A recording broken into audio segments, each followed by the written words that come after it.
নমস্কার বন্ধুরা, গোপালে হেসেলে আপনাদের সবাইকে স্বাগত। যা গরম পড়েছে তাতে কিচ্ছু খেতে ভালো লাগছে না, সবজি তো একেবারেই মুখে তুলতে ইচ্ছে করছে না। তাই আজকে তৈরি করে ফেললাম দারুণ টেস্টি কারি পাকোড়ার রেসিপিটা, যেটা ভাত রুটি দুটোর সাথেই খেতে ভালো লাগবে আর তৈরি করাটাও খুব ইজি। তাই চলুন সময় নষ্ট না করে রান্নাটা করে ফেলি। যা গরম পড়েছে এই গরমে আজকে ভাবলাম কারি পাকোড়া তৈরি করি। ঠান্ডা ঠান্ডা কারি পাকোড়া খেতেও কিন্তু খুব ভালো লাগে। এটা তৈরি করার জন্য আমি কারি তৈরি করব যে কড়াইটার মধ্যে, তার মধ্যেই আমি 2 বাটি পরিমাণ টক দই নিয়ে নিয়েছি। এখানে এই কারি পাকোড়া তৈরি করার জন্য দইটা কিন্তু একটু টক হলেই এটা খেতে বেশি ভালো হবে। এবার এই দইটাকে আগে ভালো করে ফেটিয়ে নিচ্ছি। দইটা ভালো করে ফেটিয়ে নিয়েছি। এবার এর মধ্যে দিয়ে দেব বেসন। আমি এই বাটি দিয়েই 2 বাটি পরিমাণ দই নিয়েছিলাম, আর এই বাটিতেই মেপে আমি 1 বাটি বেসন দিয়ে দিলাম। ভালো করে মিশিয়ে নিচ্ছি। বেসনটাকে দিয়েও খুব ভালো করে ফেটিয়ে নিয়েছি। এর মধ্যে এখন কোনো রকম লাম্পস নেই। এবার এর মধ্যে আমি এক এক করে কিছু জিনিস দেব। প্রথমে দিয়ে দিচ্ছি অল্প একটু হিং, দিয়ে দিচ্ছি অল্প হলুদের গুঁড়ো, অল্প একটু লঙ্কার গুঁড়ো দিয়ে দিয়েছি। এবার এর মধ্যে দিয়ে দিচ্ছি 1 চামচ ধনের গুঁড়ো। নুন কিন্তু এখনই এখানে মেশাবো না, এটা নুনটা পরে দেব। আগে যা যা মশলা দিলাম সবকিছু ভালো করে মিশিয়ে নিচ্ছি। সবকিছু ভালো করে মেশানো হয়ে গেছে। এবার এর মধ্যে জল দেব। এই কারিতে কিন্তু জলের পরিমাণ একটু বেশি পড়বে, কেননা এটা আস্তে আস্তে মানে কম ফ্লেমে রান্না হবে, আর এটা রান্না হতে হতে কিন্তু অনেকটাই ঘন হয়ে যাবে। আমি এই মগের 1.5 মগ জল দিয়েছি। ভালো করে মিশিয়ে নিচ্ছি। জলটাকে খুব ভালো করে মিশিয়ে নিয়েছি। এবার এটাকে ওভেনে বসিয়ে দেব। এবার বেসনের মিক্সচারের যে কড়াইটা সেটা আমি ওভেনে বসিয়ে দিয়েছি। প্রথমেই এটাকে ফ্লেমটা একদম হাইতে রেখে এইভাবে নাড়াচাড়া করতে করতে এটাকে কিছুক্ষণ রান্না করে নিতে হবে। এটা যদি নাড়াচাড়া করা বন্ধ করে দেন তাহলে কিন্তু কারিটা ফেটে যাবে আর এটা খেতেও টেস্টি হবে না। তাই প্রথমেই ফ্লেমটাকে হাইতে রেখে এভাবে ঘন ঘন নাড়াচাড়া করতে করতে যতক্ষণ না এটা ফুটে ওঠে ততক্ষণ এভাবে রান্নাটা করে নিতে হবে। 3-4 মিনিট সময় নিয়ে এভাবে নাড়াচাড়া করতে করতে দেখুন এখন কারিটা কিন্তু ভালো করে ফুটে উঠেছে। এবার আমি ফ্লেমটা একদম কম করে দিলাম, আর এবার এর মধ্যে পরিমাণ মতো নুন দিয়ে দিচ্ছি। কারিটা যখন একটু কম হয়ে আসবে তখনই নুনটা দেবেন, না হলে কিন্তু নুনের পরিমাণটা ঠিকঠাক হবে না। একবার ভালো করে মিশিয়ে নিচ্ছি। এটা এখন 10-15 মিনিট এইভাবেই কম ফ্লেমে ফুটতে থাকুক, আর অন্যদিকে চলুন আমরা পাকোড়াগুলো তৈরি করে ফেলি। কারি পাকোড়া তৈরি করার জন্য আমি একটা বাটির মধ্যে ছোট বাটির 1 বাটি বেসন নিয়ে নিয়েছি।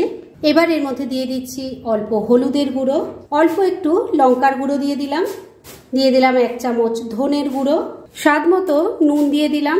এবার আগে সবকিছু ভালো করে মিশিয়ে নিচ্ছি। এবার অল্প অল্প জল দিয়ে এর একটা ব্যাটার তৈরি করে নিচ্ছি। এই ব্যাটারটা কিন্তু খুব ঘনও হবে না আবার খুব পাতলাও হবে না, আর এটা একই ডাইরেকশনে এইভাবে ঘুরিয়ে তারপরে ব্যাটারটা তৈরি করা যাবে। অল্প অল্প জল দিয়ে বেসনটাকে ভালো করে একই ডাইরেকশনে মিশিয়ে নিয়ে একটা ব্যাটার তৈরি করে নিয়েছি। এবার এর মধ্যে দিয়ে দিচ্ছি অল্প একটু ধনেপাতা কুচি। এটাকেও ভালো করে মিশিয়ে নিচ্ছি। ব্যাটারটা তৈরি হয়ে গেছে। এবার এটাকে 2-3 মিনিটের জন্য একটু ঢাকা দিয়ে রেস্টে এক সাইডে রেখে দিচ্ছি, আর তারপর নেক্সট স্টেপের দিকে এগোচ্ছি। ওদিকে পাকোড়া কারিটা ফুটছে, আর এদিকে পাকোড়াগুলো তৈরি করব বলে কড়াইয়ের মধ্যে সর্ষের তেল নিয়ে গরম করে নিয়েছি। এবার যে ব্যাটারটা তৈরি করলাম তার থেকে অল্প অল্প করে নিয়ে তেলের ওপর দিয়ে দিচ্ছি।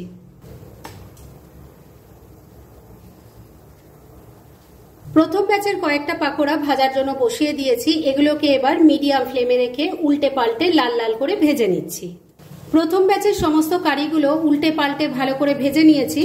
এবার এগুলো তুলে নিচ্ছি, আর এইভাবে পরের ব্যাচের সবকটা ভেজে নিয়ে তারপর নেক্সট স্টেপের দিকে এগোচ্ছি। সমস্ত পাকোড়াগুলো ভেজে তুলে নিয়েছি, আর পাকোড়া ভাজতে ভাজতে মিনিট 10 হয়েছে। কারিটাও কিন্তু ভালো করে দেখুন ফুটিয়ে নিয়েছে, এটা এখন অনেকটা ঘন হয়ে গেছে। এবার পাকোড়াগুলো এর মধ্যে দিয়ে দিলাম, একটু মিশিয়ে নিচ্ছি। এবার গ্যাসটা বন্ধ করে দিলাম, আর এটাকে ঢাকা দিয়ে এর মধ্যেই রেখে দিলাম, কেননা পাকোড়াগুলোর মধ্যে যাতে কারিটা ভালো মতো ঢুকে গিয়ে পাকোড়াগুলো সফট স্পঞ্জি হয়ে যায়। আর রান্না কিন্তু বন্ধুরা এখনো রেডি হয়নি, কেননা এর ওপর দিয়ে একটা তড়কা লাগাবো। চলুন সেটা বানিয়ে ফেলি এবার। কারি পাকোড়াতে তড়কা লাগানোর জন্য একটা তড়কা প্যানের মধ্যে অল্প একটু সর্ষের তেল দিয়ে গরম করে নিয়েছি। এর মধ্যে প্রথমে দিয়ে দিলাম অল্প গোটা সাদা জিরে, দিয়ে দিলাম অল্প একটু কালো সর্ষে, এর সাথেই দিয়ে দিলাম দুটো শুকনো লঙ্কা, দুটো ফাটিয়ে নেওয়া কাঁচা লঙ্কাও দিয়ে দিলাম কয়েকটা কারি পাতা। ফোড়নটাকে ভাজা ভাজা করে নিচ্ছি। বন্ধুরা, আপনারা আমার রেসিপি দেখার সাথে সাথে আমার ফেসবুক পেজ গোপালের হেসেল, তাতেও ভিজিট করতে পারেন। ডেসক্রিপশন বক্সে লিঙ্ক দেওয়া আছে। ফোড়নটা ভাজা ভাজা হয়ে গেছে, এবার গ্যাসটা বন্ধ করে দিলাম। গ্যাস বন্ধ করার পর এর মধ্যে দিয়ে দিলাম একটুখানি কাশ্মীরি মির্চ পাউডার, এতে কালারটা খুব ভালো আসবে। আর এটা কিন্তু গ্যাস বন্ধ করার পরই দেবেন, না হলে পুড়ে যাবে। কাশ্মীরি মির্চ পাউডারটা ভালো করে মিশিয়ে নিয়েছি, তড়কা এবার একদম রেডি। আর এদিকে পাকোড়াগুলো দেখুন, কারির মধ্যে যে ছিল পাকোড়াগুলোর সাইজ এখন দেখুন ডাবল হয়ে গেছে। এবার এই যে তড়কাটা তৈরি করে রাখলাম, এটা এর ওপর দিয়ে দিলাম, মিশিয়ে নিচ্ছি। এইরকম কারি পাকোড়া ভাতের সাথে খান বা রুটির সাথে, খেতে কিন্তু অসাধারণ লাগবে। একবার ট্রাই করে দেখুন। সবকিছু ভালো করে মিশিয়ে নিয়েছি। এবার শেষ পর্যায়ে এর ওপর দিয়ে দিলাম একটু ধনেপাতা কুচি, মিশিয়ে নিচ্ছি। ধনেপাতা কুচিটা ভালো করে মিশিয়ে নিয়েছি। দারুণ টেস্টি কারি পাকোড়া এখন একদম রেডি। তবে এটাকে কিন্তু আমি এক্ষুনি সার্ভ করব না, এটাকে এখন আমি ঢাকা দিয়ে এক সাইডে কিছুক্ষণের জন্য ঠান্ডা হওয়ার জন্য রেখে দেবো, আর তারপরে সার্ভ করে আপনাদের দেখাচ্ছি। ফ্রেন্ডস, আমার আজকের এই দুর্দান্ত স্বাদের কারি পাকোড়ার রেসিপি একদম রেডি হয়ে গেছে এবং আমি সার্ভ করে দিয়েছি। খুব কম সময় কম উপকরণে এটা তৈরি হয়ে যায়, আর খেতে কিন্তু অসাধারণ লাগে। সেটা একবার ট্রাই করলেই বুঝতে পারবেন। তাই দেরি না করে পারলে এটা আজই একবার ট্রাই করে ফেলুন, আর তারপর কেমন লাগলো সেটা প্লিজ কমেন্ট করে জানাবেন। এরকম ধরনের অনেক ভালো ভালো নিরামিষ রান্নার রেসিপি আপনারা গোপালের হেসেল সার্চ করলেই পেয়ে যাবেন, যার মধ্যে থেকে কিছু কিছু আমি সাজেস্টেড বক্সেও দিয়ে দেবো, সেখান থেকেও আপনারা দেখে নিতে পারেন। তাই গোপালের হেসেল অবশ্যই ভিজিট করুন। আর আপনারা কেমন ধরনের রেসিপি চাইছেন সেটাও কিন্তু আমাকে জানাতে পারেন। আমি চেষ্টা করব সেই সব রেসিপিগুলো আপনাদের সাথে শেয়ার করার। আর আমার আজকের এই রেসিপি যদি আপনাদের ভালো লাগে আর ইউজফুল বলে মনে হয়, তাহলে যারা এখনও আমার চ্যানেলটাকে সাবস্ক্রাইব করেননি তারা প্লিজ সাবস্ক্রাইব করুন। তাহলে আজকের মতো এখানেই শেষ করছি। পরদিন আবার এরকমই কোনো ভালো রেসিপি নিয়ে চলে আসব। আপনারা সবাই খুব ভালো থাকুন, সুস্থ থাকুন।